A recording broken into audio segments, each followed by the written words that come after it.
Alrighty, guys, welcome back.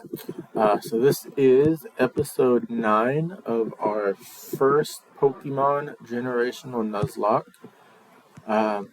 Good to be here. Actually doing a double recording session. So we're picking up right where we left off. And our goal today is to return to Sabrina. We're gonna get, what is that, the 6th gym badge. We're gonna beat Team Rocket. Maybe, just maybe, use Adonis to fly back to Pallet Town so that we can start heading south to see Blaine. But we'll see. But yeah, it's kind of the plan for today. Just kind of moving right along.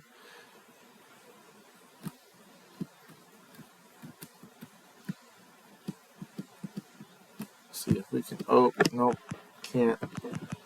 I don't know why I thought I could avoid that. Oh well. Gotta love that pelvic piece, huh?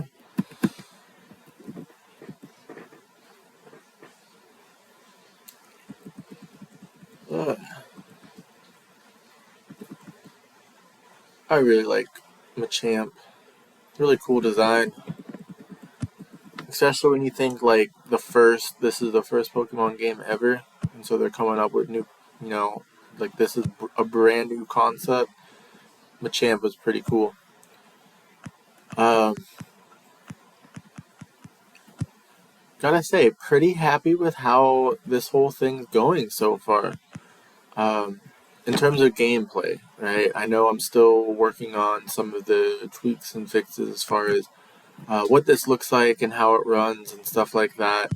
And I'm kind of rushing through this first through red for the sake of having some content, right? And it's my hope that you guys are gonna follow through as you watch it and answer some of the questions that I have and stuff like that.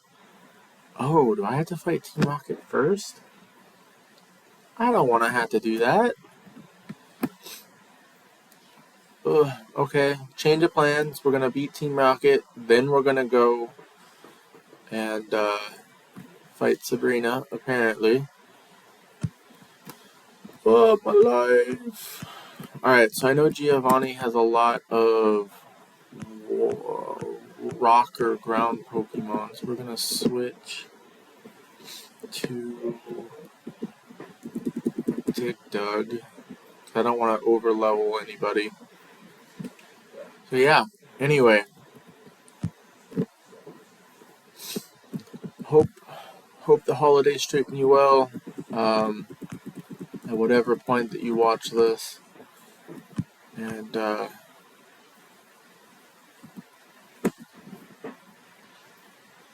yeah.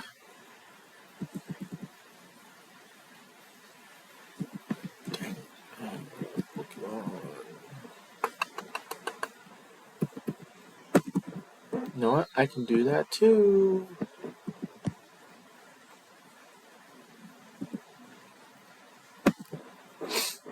But anyway, story time. Let's start with a story. What was it? Just not too long ago, I went to my family's weird. I guess he's my ex stepdad. I mean he's my dad. Alright, so we'll start there. But him and my mom are no longer married, and he is now remarried to a wonderful human being. But family dynamics are weird, right? And so the holidays are always super, super fun because it's like I have all these people that I have to go see. So anyway, we went to his house the other day, Tuesday, and just to see him, visit. It'd been a while. We get there, and I have my boys with me, and Silas helps them put up the tree, and then they made some cookies, and I'm just kind of chilling, hanging out. We play some Rummy Cube, stuff like that. Just a chill time. But of course, one of those topics come up. Like they say, it's never in polite conversation are you supposed to bring up religion, politics, and then there's something else. I can't remember.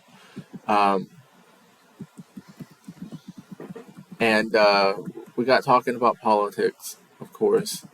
And I made a prediction based on my history knowledge, and I wanted to share that with you guys because I think it could be, as you move into your holiday time, maybe you will find that it's helpful. Double toss. Maybe you'll find that it's helpful to you if you want to sound smart, so to speak. Now, before I start, this is like you'll have to tweak your argument based on your surroundings, right? You know your family and all that better than I do, and you can kind of tweak it however you want to fit the setting that you're in. But here is my prediction. Hopefully, you guys heard. Like we're aware and we're paying attention enough to know that Donald Trump is running for president again, right? He announced it probably about a month ago now, right? And that creates a really interesting situation because the Republican Party, they weren't too fond of him the first time around, let alone the second time, right? And I think it's generally agreed Donald Trump has a personality about him. He's going to run regardless if he's given the nomination or not, right? Like he'll run with his own money. I think he did that the first time, actually. He didn't take money from anyone. He just kind of did his own thing. So anyway, he's going to run.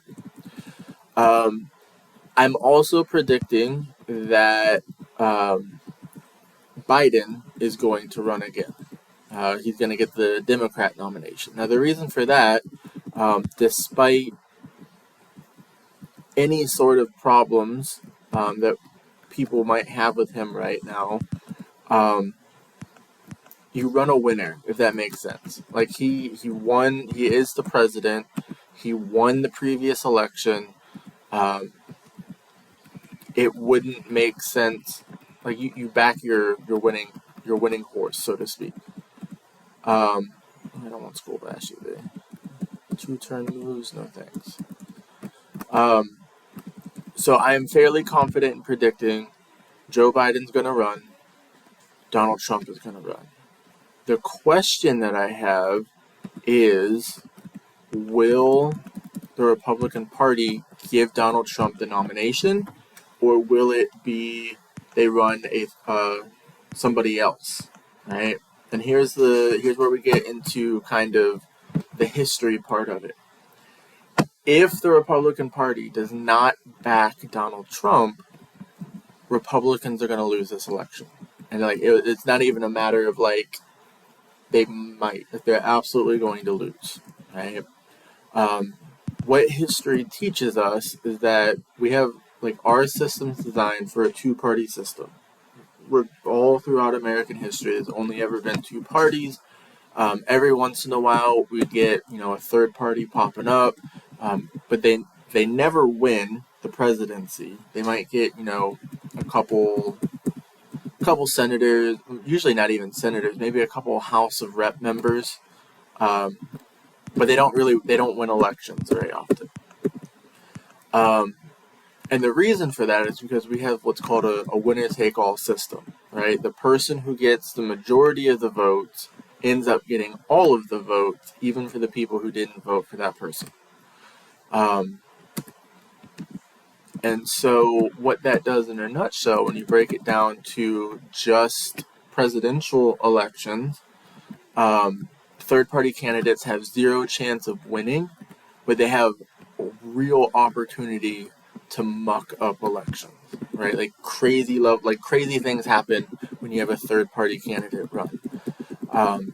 And so here's how it's going to work.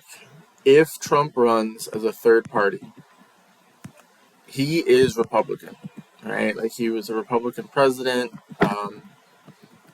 Previously, Republicans are going to be the ones who vote for him. And what that does, 100% of Democrats are going to vote for the Democrat candidate. There's going to be a split for the Republican Party. And it doesn't really matter what the percentage is. It doesn't really matter, like Donald Trump could potentially get more votes than whoever the Republicans run against him. I don't know. But at the end of the day, it doesn't really matter because it's still going to be a split ticket, and the Democrats don't have that problem, right? And the Republican Party knows this, right? Like this is a historical phenomenon. It happens not super frequently, but it happens, right? And oh, that's bad. Dragon Rage. I mean, I could take a number of those, but it's okay. Might have to put this conversation on hold for a sec while I think.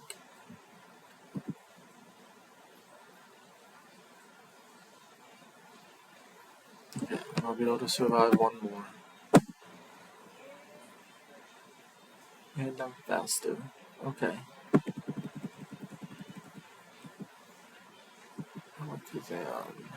Um,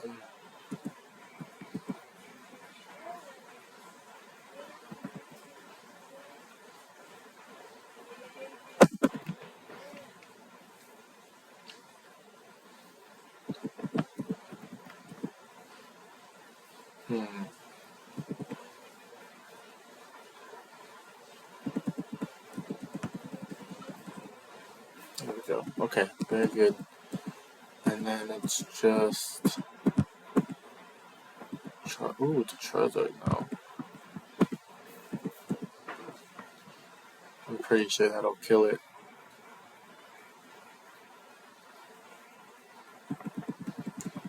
Alright, so anyway, the Republican Party knows this, right? Like this is a known historical phenomenon. I'm going to give you another example here in a minute. But if you've been following, like if you do follow politics, you know that like since Trump announced his running,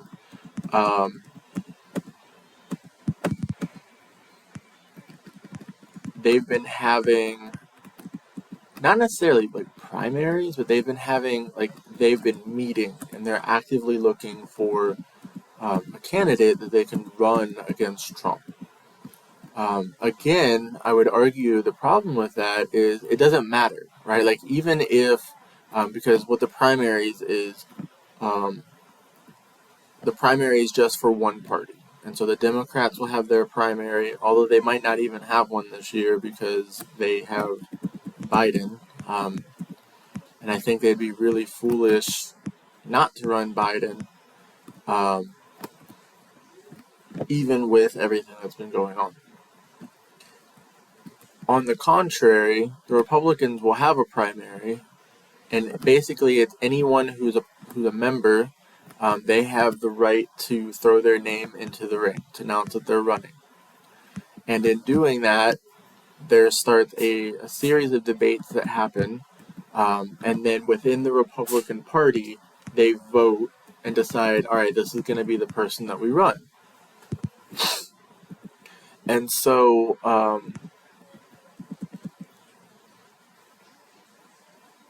even if they find someone to run against Trump at the primary, and like hypothetically he loses, he's still going to run, right? Like he's going to run independent. Like he doesn't care. He's a man on a mission. He thinks that this is something that he has to do. I'm sure his pride is a little bit hurt considering, all like his name was dragged through the mud towards the end of his presidency. Slam sucks, man. Please don't die.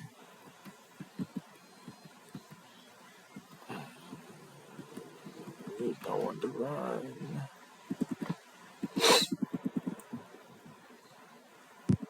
But anyway, it doesn't matter. He's going to run anyway. And so they have to either choose, like, this is going to be our guy, and we're going to give him all of our support, or they give up the election. Like, there's zero chance for them to win. So that's my prediction here. Either we're going to have 4 more years of Biden, or Trump's going to be president again. Those are the only 2 choices. And so here's the historical part. I'm going to be using Teddy Roosevelt. Oh no. I'm going to be using Teddy Roosevelt as my example just because I love Teddy Roosevelt. If you've been in my class, you know, #1 favorite president to talk about. He's just so entertaining. So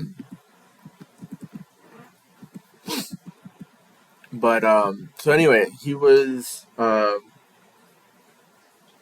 president shortly after the Spanish-American War. He was a hero in that war. And he did a number of things. Like, he was a cowboy out west. He was a police commissioner in New York for a while. And we're talking about a dude who, like, he did a lot. He was into a lot of different things. But anyway, super popular guy. He wins his first term, pretty much unanimously. I mean, like, just crazy high support. And it was funny, because his first presidency, it was because his president died. He was vice president for who was it?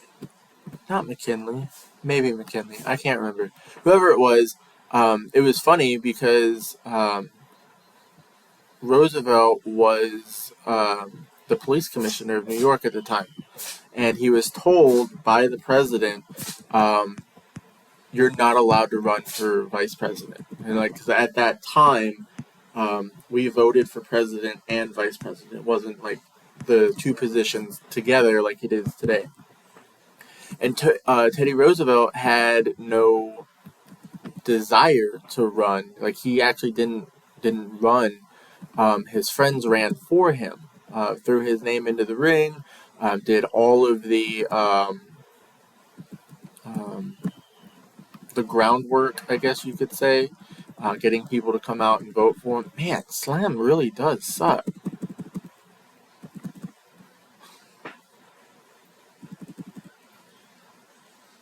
Oh my goodness. I almost feel like wasting another Thunderbolt just to be done with it. Alright, Genghis Khan. So anyway, long story short, he becomes vice president without actually running, which I think is pretty interesting. And then his president dies in office. And so the way that works, the vice president then becomes the president, and so now we have Teddy Roosevelt. And Teddy Roosevelt, I mean, like, his entire life is basically people are going to do what I tell them to do, or bad things happen, right? Like, that's how he tried to corral the West, just all sorts of crazy stuff with him. And so, as president, he had something, he gave a speech called the Roosevelt Corollary, and in it, he basically told all of Europe that they need to screw off, right? Like, the Americas, North and South America, this is ours, and you guys need to stay over on your side of the ocean. And if you come over here, bad things are going to happen. And then he used Spain as the example. We had the Spanish-American War, and Spain was considered a world power before that war happened. Not only did we beat them, we wrecked them. Right? Like, that war lasted, like, I think think, just over 6 months. And it was just victory, victory, victory for the United States. And so when all of that ends, ooh, toxic. Ooh. Okay, I have to think about that. Swift, I don't care about Swift.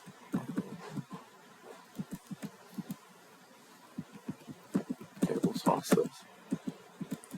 So anyway, the American people really liked him because he was just a no nonsense. When he said something was going to happen, it happened kind of president. So he does his basically 7 years as president, doesn't run again, and instead backs one of his friends to become the next president. And his idea was this person, Taft now, was just going to be Teddy Roosevelt 2.0, right? Keep with all of the same agenda. Well, oh man, that sucks. Okay, well, I guess it's because I didn't. That's silly. Anyway, gotta go all the way back because I didn't go to the Pokemon Center.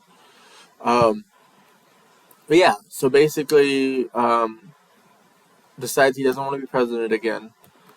Entrusts the country to his friend, his confidant, if you will. Turns out that person is not Teddy Roosevelt 2.0, and is actually actively undoing a lot of the work that Roosevelt had put in. And so Roosevelt comes back from his safari. Another fun fact, him and his son went to Africa and went on a murder spree, killing anything and everything they came across.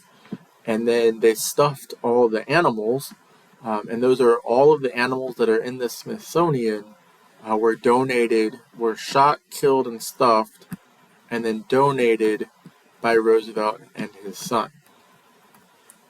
That's how we got. It's a really, really nice collection. So anyway, he was on vacation basically. He comes back, sees the country's all messed up again, in his opinion, messed up again. Decides he's going to run for president again. The problem this time, the Republican Party has a winner, right? Like Taft won the election. He was up for another 4 years. And so they decided, like, as much as the people love Teddy Roosevelt, we're going to go with Taft because Taft is who the people know. And then Teddy Roosevelt, being Teddy Roosevelt, was like, well, screw you. I'm going to run for president anyway. And so he created something called the Bull Moose Party. The Bull Moose was a play on him. Like he was the Bull Moose. And what was really funny about this election, I don't know what I'm doing.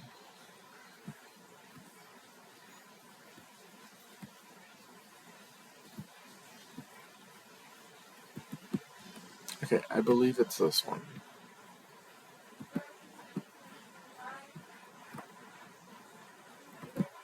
No, it's not. You have to get in the top corner. Which I am now. Okay. There we go. There we go. I know Pokemon. So anyway, he runs as a third-party candidate, and what's so interesting about this election is he received more votes than Taft did by a landslide. In fact, Taft, I think he won one state, if I remember correctly, and that was his home state. Right?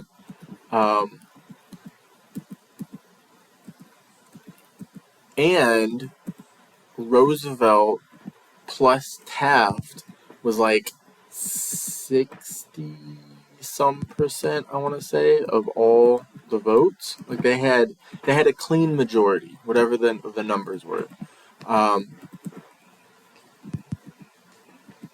But it didn't matter, right? Like they split the votes, And so the Democrat candidate ends up winning. That's going to be Woodrow Wilson. And Woodrow Wilson, coincidentally, is going to end up being our president during World War I. And that could have been Roosevelt, which would have changed things ever so slightly in terms of, if you know your World War I history, how quickly maybe we would have gotten involved in the war and stuff like that. But anyway, yeah, Woodrow Wilson won with a significantly less than 50% of the votes. And so the lesson there, I guess the story, if you've ever been in a situation where like you've heard people talking and they go like, oh, so-and-so is not my president, Woodrow Wilson was having to deal with that, right? Like he was clearly not like the majority of Americans voted Republican, and then they did not get a Republican president. And so that, again, correlates back to our modern day politics. So remember my prediction. We're still a ways away from the election, but be paying attention to it. It's really important for our democratic experiment, right? Like, we, the people, need to pay attention to politics, regardless if you're Republican, regardless if you're Democrat, or anything in between. We have to pay attention, and we're really kind of getting to the point where not voting is like no longer acceptable. Like we have to be on top of our stuff. And like, I'm not one to tell you, like, oh, this party's better than that party, or I really don't even want this to get into, and I can already see the comments now. Like, this is going to be the one where the comments blow up. Really not even getting into, like, who do you support, or like what party you think you're a part of, or whatever. Like, that stuff really doesn't matter so much as active participation. Because what you'll find, and this is true of all governments, the most efficient, and I mean efficient in the sense that they're able to quickly make decisions and act when there's a problem. The most efficient form of government is some sort of dictatorship or a monarchy, right? Like one dude or dudette who's in charge making all the decisions. And that's where we go from efficient versus like a good type of government, right? Like an effective government. And yeah, every government wants to become like there's this natural moving towards like, because the goal of government is to make decisions, and they want to be efficient, they want to be effective. And if the most efficient form of government is dictatorial in nature, then that means that if we want a different type of government, i.e. a republic, we have to be conscientious. We have to pay attention as a citizenship, paying attention to the decisions that get made. And so I'll never dock someone, like, oh, I'm a Republican or I'm a Democrat, as long as you can tell me, like, why. Like, what is the platform? Why are you voting for this person? And I really would like to see the day where we start to push away from, like, I vote Republican because I'm a Republican. Like, I'm voting for this person because I've studied their background. I've watched what they've done in politics, and I think this person is a genuinely good leader and would be effective at the job, regardless of what their political line is. And the big reason for that, like, if you really just take a minute to go and look at the two-party platforms, like, go to their website and look, like, what does the Republican Party stand for? What does the Democrat Party stand for? There's actually very little that their platforms even connect with each other. Republicans tend to be focused on economics and business and stuff like that. Democrats tend to be focused on like social issues, so they don't really even mesh, cross each other all that much. And so, based on the party platform, there really shouldn't be a reason for all of the tension. But I think we can all agree that there is tension in our country. So anyway, if there's anything there that you want clarification on, feel free to leave me a comment. Hopefully there's nothing too controversial there. But yeah, just I thought something interesting, story or kind of debate I got into with my stepdad, and now you have it. So anyway, hope you have a good rest of your day, good rest of your break, and I'll see y'all next time.